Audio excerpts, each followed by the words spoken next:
this is not over. As Woj mentioned, there's a possibility that the Nets could do business with the Warriors. There's a bunch of sign and trade maneuvering here. We have Kyrie coming to Brooklyn.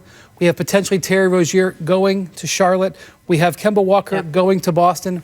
We have Durant going to Brooklyn.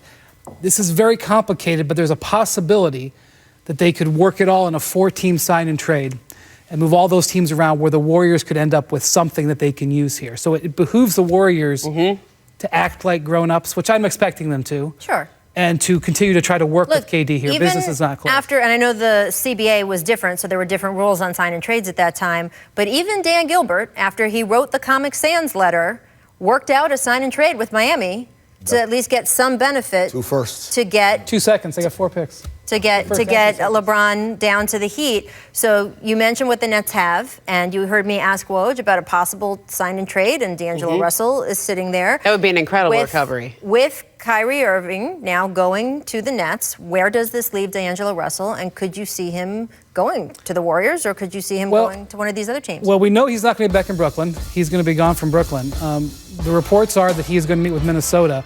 Minnesota would have to make a deal with Brooklyn probably for that to happen.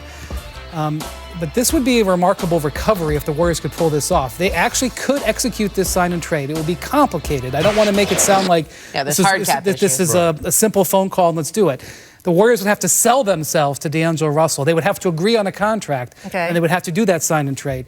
But it's not out of the realm of possibility that they could get DeAngelo Russell, especially if the Lakers use their cap space on Kawhi Leonard, and the Lakers are no longer an option for him, and he has the potential to go to the Warriors and where he could be a part of a perimeter. Remember, Klay Thompson will not be there at the start of the season, but he may rejoin after the All-Star break, and that perimeter may be a really compelling perimeter. So it's not over here for the Warriors. Even though this is a huge setback, they've got to work very hard, and knowing them, they were preparing for this. They were preparing for Kevin leaving to try to do this.